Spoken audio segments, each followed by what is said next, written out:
علیکم دوستو، نئی قسط شروع کرتے ہیں۔ چلیے، مگر میرے باپ دادا کا تعلق اسی ملک سے تھا۔ مجھے اس ملک سے شاید محبت نہ ہو، مگر اصل میں آپ سے محبت کرتی ہوں، اور میں نے اپنی اگلی زندگی کا خواب آپ کے سنگ ہی دیکھا ہے۔ میں آپ کے ساتھ جینا مرنا چاہتی ہوں۔ پلیز ہم کسی پولیس افیسر سے ملیں اور میں سب باتیں بتا دوں گی۔ میرے پاس کچھ ثبوت بھی ہیں۔ ایک مجرم اس کے گھر میں، سائمہ جہاں کے گھر میں ابھی بھی موجود ہے۔ باقی مزید کل آنے والے ہیں۔ ارسل، ہمیں دیر نہیں کرنی چاہیے۔ ان کا منصوبہ بہت خطرناک ہے۔ تمہارے اس ملک کے خلاف یہ لوگ بہت گہری سازش کر رہے ہیں۔ میرے لیے زری پر یقین نہ کرنے کی کوئی وجہ نہیں تھی، مگر یقین سے پہلے میں کچھ مزید تسلی کرنا چاہتا تھا، تھوڑا مزید گہرائی میں جانا چاہتا تھا۔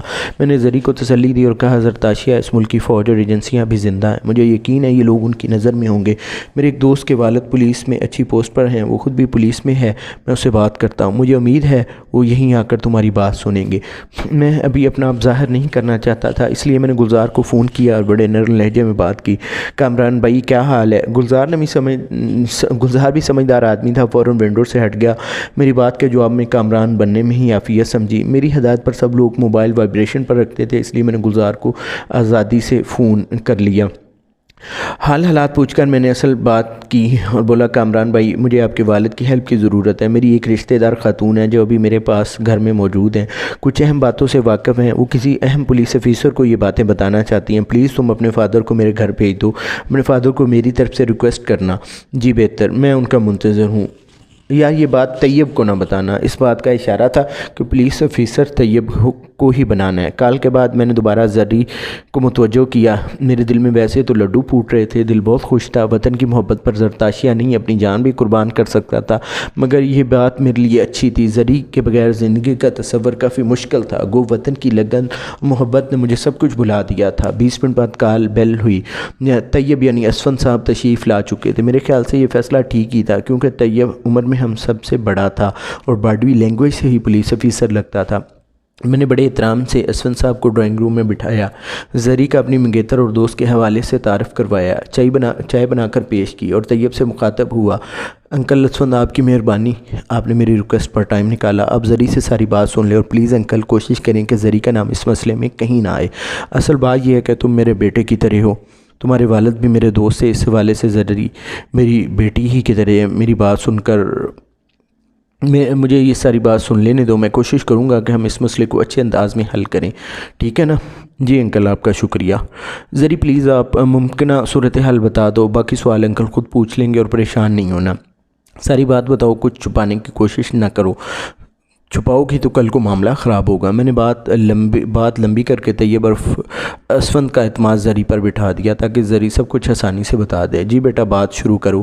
اسفند صاحب نے زری کو واپس ڈرائنگ روم میں لانے کی کوشش کی۔ مجھے امید ہے بات لمبی کر کے طیب اور اسفند صاحب کا اعتماد زری پر بٹھایا تاکہ زری سب کچھ آسانی سے بتا دے۔ جی بیٹا، بات شروع کرو۔ اسفند صاحب نے زری کو واپس ڈرائنگ روم میں لانے کی کوشش کی۔ زری نے چشم کشا انکشافات شروع کیے جو میرے لیے بھی حیران کن تھے۔ زری نے بتایا، میرے دادا جان چودھری ہدایت اللہ دوسری جنگ عظیم میں انگریز فوج میں میجر تھے۔ ان کی پوسٹنگ انڈونیشیا کے ایک صوبے سورابایا میں ہوئی۔ میرے فادر ان کی کہانی ان کی زبان میں یوں سناتے تھے کہ سورابایا کی آبادی مسلمان تھی اور بعمل مسلمان تھی۔ زیادہ لوگ حاجی تھے، حج کیا ہوا تھا۔ ہماری رجمنٹ ہندوستانی جوانوں پر مشتمل تھی، کچھ لوگ ہندو بھی تھے مگر اکثریت ہندوستانی مسلمانوں کی تھی۔ ہمارا جنرل گورا تھا۔ ہم سب مسلمان ان معصوم لوگوں سے لڑنے کے لیے تیار نہیں تھے۔ ان دنوں ہندوستان جیسے ملک میں حج بیت اللہ کیے ہوئے لوگ بہت کم تھے۔ سب لوگوں نے مل کر فیصلہ کیا کہ انگریز کے پاس افرادی قوت کی کمی ہے۔ اگر ہم لوگ بغاوت کرتے ہیں تو انگریز کے پاس اس غیر اہم محاذ پر بھیجنے کے لیے مزید کمک نہیں ہوگی، اور ہم اس بغاوت کی قیمت ادا کرنے کے لیے تیار بھی تھے۔ ہمارے دل میں مسلمانوں کی قدر اللہ نے پیدا کر دی تھی۔ ہم اپنے مسلمان بھائیوں کو انگریز کے کالونی ازم کی خاطر قتل نہیں کر سکتے تھے، اور وہ بھی ایسے لوگ جو اللہ کے گھر کی زیارت کر کے۔ شہر پر ہلکی گولہ باری جاری تھی، ہمیں فضائی مدد ابھی حاصل نہیں ہوئی تھی، اس لیے جنرل جیمز نے حملے کا فیصلہ ابھی نہیں کیا تھا۔ ہم نے مقامی لوگوں کو پیغام بھیجا۔ اسی شام کو ایک شخص جو کہ تاجر تھا اور ہندوستان میں کافی وقت گزار کر آیا تھا، میرے پاس گورنر کا جوابی پیغام لے کر آیا۔ گورنر کا نام الحاجی ابو بکر گناون تھا۔ گورنر نے مجھ سے ملاقات کی درخواست کی تھی اور رات کو یہی تاجر عشاء کے بعد مجھے لینے کے لیے آنے والا تھا۔ میں نے رضامندی ظاہر کر دی، چونکہ پیغام میں نے خود بھجوایا تھا۔ عشاء کے بعد اپنا چہرہ چھپا کر کیمپ سے باہر نکلا، تھوڑی دور مطلوبہ جگہ جا پہنچا۔ میرے رہبر پہلے سے موجود تھے۔ 1 کلومیٹر پیدل چلنے کے بعد رہبر نے درختوں میں چھپائی ہوئی ایک فوجی ایمبولینس نکالی۔ شاید یہ دنیا کی پہلی گاڑی تھی اور جرمن میڈ تھی۔ گورنر کے محل تک باقی 10 کلومیٹر سے زائد فاصلہ ہم نے اسی ایمبولینس میں طے کیا۔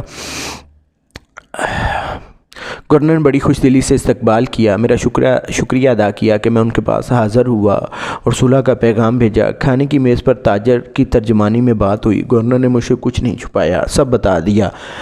کہا کہ میرے پاس مستقل فوج کی تعداد 3000 سے کم ہے، مجھے مزید کمک نہیں مل سکتی چونکہ کافی سارے محاذ کھلے ہوئے ہیں، مجھے اپنے ذرائع پر بھروسہ کرنا ہے۔